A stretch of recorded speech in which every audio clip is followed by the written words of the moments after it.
बिस्मिल्लाहिर्रहमानिर्रहीम, अस्सलाम वालेकुम। मैं असदुल्लाह खान हूँ। अपनी पिछली वीडियो में मैंने आपको कुछ चार्ट्स दिखाए थे जो एफबीआर के चार्ट्स थे, जिसमें मैंने आपको बताया था कि शहबाज शरीफ साहब और उनकी फैमिली के एसेट्स क्या हैं एफबीआर के मुताबिक, नैब के मुताबिक नहीं। नैब ने तो सिर्फ उसको कोट किया है अदालत में।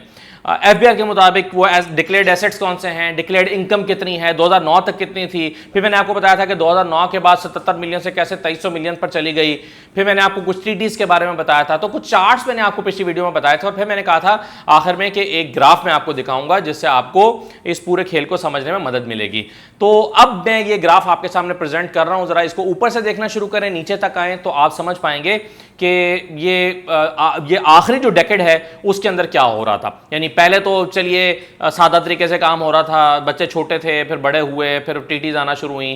फिर मैंने आपको बताया था कि जो टीटीज हैं उसके बारे में अच्छे वाले अकाउंटेंट्स ने यकीनन समझाया होगा कि भैया आप गलत खेल खेल रहे हैं, ये आपके गले की हड्डी बन जाएंगी। ये टीटीज आप एक्सप्लेन नहीं कर पाएंगे, क्योंकि आपको जो टीटीज आ रही हैं ये अगर अच्छा, इसमें मैं आपको बता दूं मौक़िफ़ ये है शरीफ फैमिली का कि ये जो टीटीज हैं ये हमारे बिजनेस में इन्वेस्टमेंट आई है मुख्तलिफ लोगों की। अच्छा, अब नैब ये सवाल करता है कि अगर ये आपके पास इन्वेस्टमेंट है तो जाहिर है आपने इसका प्रॉफिट भी दिया होगा। तो बताइए प्रॉफिट का रिकॉर्ड क्या है, यानी इन्वेस्टमेंट आपने किस कंपनी में की है। ये जो 134 मिलियन की टीटी आ गई, 219 मिलियन की टीटी आ गई, ये टीटीज जो हैं वो आपने कहां इन्वेस्ट की और फिर उस पर जो प्रॉफिट मिला है वो प्रॉफिट का रिकॉर्ड कहां है जो आपने उसको वापस किया, तो उसका कोई रिकॉर्ड नहीं है। बल्कि वो जो टीटीज आती हैं वो पैसे प्रॉपर्टीज खरीदने में और रोजमर्रा के कामों में खर्च हो जाते हैं। कहीं विस्प्रिंग पाइन के विलाज आ जाते हैं, कहीं प्लॉट आ जाते हैं जौहर टाउन में, कहीं कुछ और प्रॉपर्टीज आ जाती हैं, कहीं मॉल टाउन के घर आ जाते हैं। तो ये जो टीटीज या टेलीग्राफ ट्रांसफर जो हैं इसके प्रॉफिट की रकम वापस उन लोगों को नहीं भेजी जाती। और फिर इसमें दूसरा सवाल है कि जो टीटीज जिन लोगों के नाम पर आई हैं, आपने बड़ा फेमस सुना हुआ है जी, पापड़ वाला है, ये वाला, फलूदे वाला है, ये वो उन लोगों के नाम पर टीटीज हैं जिन बेचारों को खुद पता नहीं है कि और जो कभी गए नहीं है बाहर, तो उनके नाम पर ये बना के जो है वो टीटीज भेज दी गई हैं ताकि ये ट्रेस ना किया जा सके। तो अब लेकिन शूमिया किस्मत के ये मामला खुल गए और फिर यहां तक बात पहुंची। अब जरा मनी लॉन्ड्रिंग का नेटवर्क आप देख लें, इसमें सबसे ऊपर आपको दो नाम नजर आ रहे हैं, मसरूर अनवर एक एम्प्लॉय हैं और शुएब कमर ये दूसरे एम्प्लॉय हैं। और ये दोनों जो हैं ये जो पैसे हैं दूसरे अननोन सोर्सेज से कलेक्ट करने का काम करते हैं, मुबैना तौर पर इन पर ये इल्ज़ाम है। अच्छा, ये दोनों जो हैं ये अदालत में पेश होते हैं, इनको गिरफ्तार किया गया था और आजकल जमानत पर यहाँ हैं।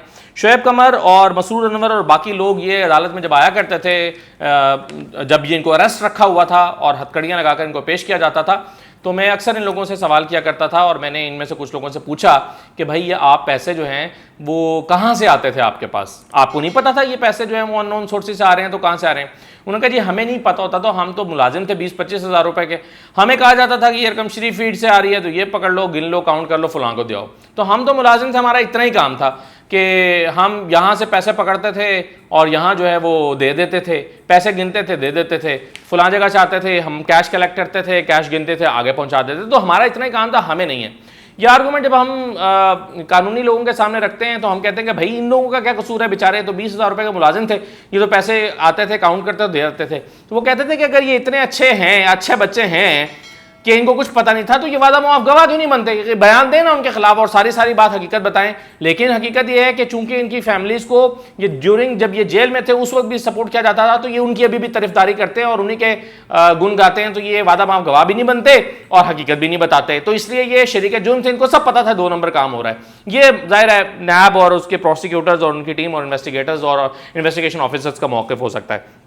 अच्छा, अब सबसे ऊपर आप देखिए कि मसरूर अनवर और शुएब कमर जो हैं ये अननोन सोर्सेज से रकम कलेक्ट कर रहे हैं। अब अननोन सोर्सेज से मुराद ये है कि वो कोई इनकी कंपनी का प्रॉफिट भी हो सकता है, वो टीटी के पैसे भी हो सकते हैं, वो कहीं से बैंक से लोन लिया हुआ अगर किसी गुड नेचर कंपनी ने या किसी और इनकी जो बेनामी कंपनी है वहाँ से कैश आ रहा है वो भी हो सकता है, फिर कोई किकबैक भी हो सकती है, कोई ठेका हुआ है किसी मोटरवे का उसमें से कोई पैसे हैं वो भी हो सकते हैं। तो ये अननोन सोर्सेज हैं, यानी जेन्युइन पैसा भी हो सकता है और इलीगल पैसा भी हो सकता है। इसके बारे में मालूम नहीं है कि ये पैसा कहां से आता था, लेकिन एजम्पशन यही है कि ये वो तमाम पैसा इलीगल तरीके से इकट्ठा होता था और किकबैक्स की रकम हो सकती है, रिश्वत की रकम हो सकती है, या वो जो शहबाज शरीफ के अकाउंट में 25 जो है वो करोड़ रुपए का चेक आता है, उनसे पूछा जाता है कहां से आता है, वो कहते हैं जिसने भेजा उससे पूछे, मुझे क्या पता, पार्टी फंड के नाम पे कई पैसे आए हुए हैं। तो ये सारे पैसे इकट्ठे होकर कहां आते हैं जी, कैश डिलीवर होता है 55K मॉडल टाउन लाहौर में, जहां पर इसको कौन रिसीव करता है, फजलदाद अब्बासी, ये कैश इसको कलेक्ट करता है और कैश कलेक्ट करके काउंट करके इसको लेकर जाता है मनी चेंजर्स के पास। तो ये फजलदाद अब्बासी भी एक बुजुर्ग हैं, कोई इनकी उम्र देखने में मुझे ये लगते हैं कोई 60 के अराउंड होंगे। सफ़ेद बाल हैं सारे इनके, सफ़ेद दाढ़ी शेव करते हैं वैसे, लेकिन शेव बड़ी होती है, सफ़ेद मुकम्मल तौर पर सफ़ेद बाल हैं। तो 60 और 65 के बीच में होंगे फजलदाद अब्बासी। तो ये फजलदाद अब्बासी साहब जो हैं ये इन दोनों से 55K मॉडल टाउन में रकम रिसीव करते थे और फिर उसको इनकी जिम्मेदारी थी ये रकम इकट्ठी करके मनी चेंजर्स को देकर आना। मनी चेंजर के पास आती थी कासिम कयूम साहब। अब कासिम कयूम जो हैं ये मनी चेंजर हैं, ये 55K मॉडल टाउन से आने वाली रकम को जो है वो इकट्ठा करते थे, काउंट करते थे और फिर जो है वो आगे पहुंचा देते थे बतौर मनी चेंजर। अब कासिम कयूम जो हैं ये सारी रकम जो आ रही है इसको लेकर जाते थे शाहिद रफीक के पास, और शाहिद रफीक और आफ्ताब महमूद, यानी ये रकम थ्रू मनी चेंजर ये पहुंच जाती थी आफ्ताब महमूद के पास और शाहिद रफीक के पास। अब ये आफ्ताब महमूद जो है ये प्रूवर हैं और शाहिद रफीक जो हैं ये यूके से टीटीज लगाने का काम करते थे।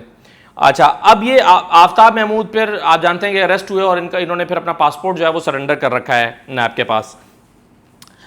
तो ये कासिम कयूम से रकम पहुंच जाती थी शाहिद रफीक और आफ्ताब महमूद के पास। जब इनके पास आती थी और ये टीटीज लगा के भेजते थे तो टीटीज आ जाती थी वापस। यानी अब देखिए सर्कल क्या चल रहा है, सर्कल ये चल रहा है अननोन सोर्सेज से रकम आती है, वो रकम आपके पास जो है वो कलेक्ट होती है आपके 55K मॉडल टाउन में, लेकिन उसको लीगल बनाने के लिए बाहर भेजा जाता है। बाहर भेजा जाता है बाहर के यानी मनी चेंजर के थ्रू, बाहर से फिर टीटीज लगती हैं। टीटीज लग के, टीटीज चूंकि वो एक लीगल टर्म है, लीगल चीज़ है, तो वो सारी ब्लैक मनी लीगल होकर वापस आती है। ये नैब का केस है, ये इल्ज़ाम है कि वो सारी illegal money, black money legal होकर टीटीज के थ्रू वापस आ जाती है। तो अब आप यहाँ देखें नुसरत शहबाज साहबा इनके अकाउंट में आ रही हैं जनाब 147 मिलियन की टीटीज, हमजा शहबाज के पास आ रही हैं 181 मिलियन की टीटीज, और राबिया इमरान के अकाउंट में आ रही हैं 57 मिलियन की टीटीज, जवेरिया के अकाउंट में आ रही हैं 31 मिलियन की टीटीज, और सलमान शहबाज के अकाउंट में आ रही हैं 1179 मिलियन की टीटीज। सलमान शहबाज के अकाउंट में सबसे ज़्यादा टीटीज आई हैं। इन टीटीज से जो नुसरत शहबाज के अकाउंट में आई, या हमजा शहबाज के अकाउंट में आई, या सलमान शहबाज के अकाउंट में आई, इन तीनों टीटीज जो इनके पास रकम आई है इससे खरीदी गई हैं फिर प्रॉपर्टीज, और प्रॉपर्टीज जो इस रकम से खरीदी गई हैं उसकी वैल्यू है 472 मिलियन।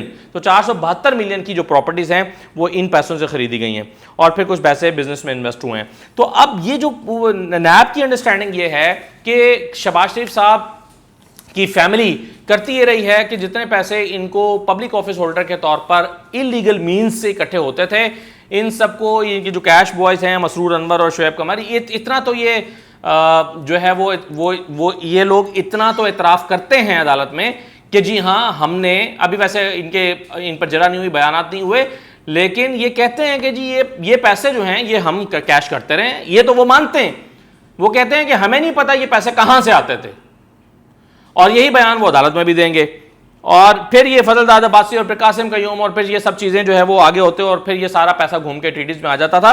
तो ये चार्ट जो है वो एक्सप्लेन करता है पूरे इस खेल को सादा अल्फाज में कि ये टीटीज का क्या चक्कर है और ये सब काम कैसे हो रहा था। अब पैसे यहीं से जाते थे और अननोन बंदों के, पापड़ वाले और फलूदे वाले और अननोन बंदों के नाम पर जो है वो टीटीज बन के आ जाती थी, और वो टीटीज जो हैं वो चूंकि लीगल होती हैं तो और बैंक ट्रांजैक्शन होती है, तो बैंक्स और बैंक्स का भी पूरा रिकॉर्ड मौजूद है। ये मैं आपको दिखा भी देता हूं, यहां पर आप देख लीजिए कि बैंक अल-फला और फलां सारे बैंक जो हैं, इन तमाम बैंक्स में ये पैसे टीटीज आया करती थी। और चूंकि बैंक्स को के पास तो एक लीगल चीज़ आ रही है, पैसे आ रहे हैं, तो बैंक के लिए वो एक लीगल चीज़ है, लेकिन उसका सोर्स जो है वो नैब के बकौल इलीगल है, क्योंकि ये अनएक्सप्लेन्ड वेल्थ है जिसको शहबाज शरीफ एक्सप्लेन नहीं कर सकते। अब ये जो एक और वैसे ग्राफ है, लेकिन मैं आपको सिर्फ दिखा देता हूँ, आप इसको समझना मुश्किल नहीं होगी। अगर आप यहाँ पर वीडियो को रोक कर इसको पढ़ना चाहें, ये ग्राफ आप देख लें तो आपको ये समझ आ जाएगी कि ये शहबाज शरीफ साहब की जो जाली कंपनियाँ या उनकी फैमिली की कंपनियाँ, यूनिटास और निसार ट्रेडिंग कंपनी और ये और वो सारी कंपनीज जो आप दाएं बाएं ये पूरी देख रहे हैं, इससे भी आपको समझ आ जाएगा कि कैसे कंपनीज का जाल बिछाया गया था।